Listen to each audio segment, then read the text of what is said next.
Madame, Messieurs, bonjour et merci encore une fois de renouveler votre confiance sur Zonar Télévision, l'univers de l'art.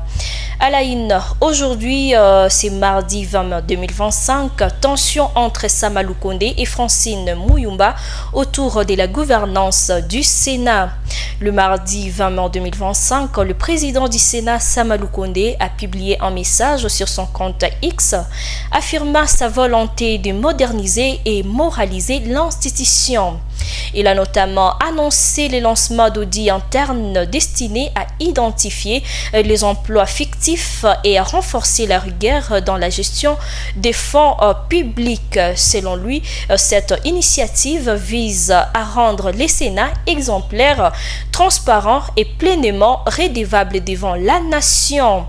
Cette déclaration n'a pas tardé à susciter une réaction critique de la part de Francine Muyumba, ancienne sénatrice et cadre du PPRD.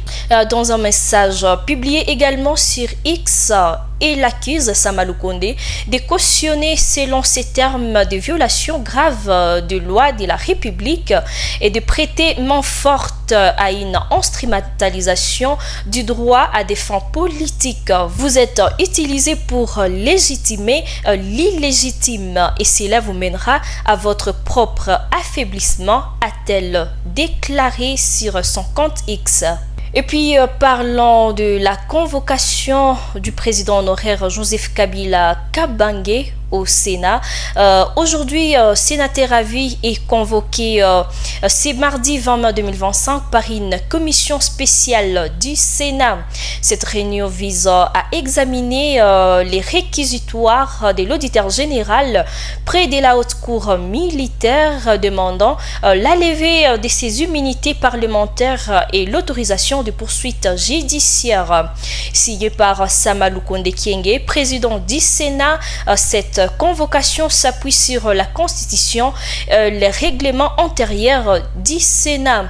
Dans un climat politique tendu, cette procédure pourrait peut-être avoir des répercussions majeures sur la scène politique congolaise. Alors changeons des chapitres pour parler de la situation sécuritaire dans la partie est de la République démocratique du Congo. Les mouvements politico-militaires de l'AFC M23 continuent à renforcer leurs opérations militaires dans plusieurs groupements du territoire de Rutshuru, ciblant le Wazalendo, qu'ils accusent des complices avec le FDLR.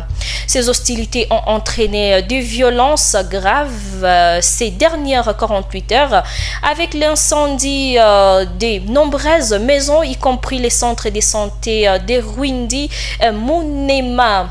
Selon le média Tazama RDC, les bilans humains est de 17 civils tués, notamment dans les villages de Kodjo où des combats ont éclaté le 19 mai. Face à cette escalade, la population fuit massivement et les acteurs humanitaires appellent à une intervention urgente pour protéger les civils et restaurer la paix. Et puis, parlons de la santé dans ces actualités. C'est lundi 19 mai 2025 à Goma, la polyclinique Vivanova, dans son engagement à offrir des soins médicaux accessibles et spécialisés, a procédé à un encadrement de femmes enceintes et enfants en état de la malnutrition, dans l'objectif de leur garantir une santé fluide selon les besoins.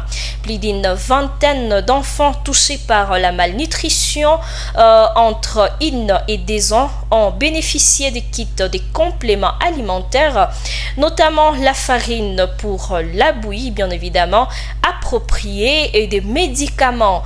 Kadogo sana kakusindikiza ile maziwa yetu tutaongezea hapo kakosa ka chakula kunaweza fanyia mtoto akule tena imsaidie zaidi. Sawa? Alafu ni ile ndio maana tulikuwa na lazima ya mama bibiko na watoto leo juu tuwapatie ile kidogo ile tulikuwa nayo. Sawa. Vivanova, dans ses objectifs, propose un partenariat stratégique pour renforcer la santé communautaire.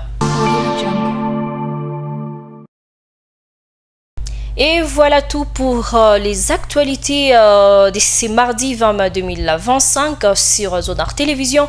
Merci à vous tous et vous toutes de nous avoir regardés. Portez-vous bien.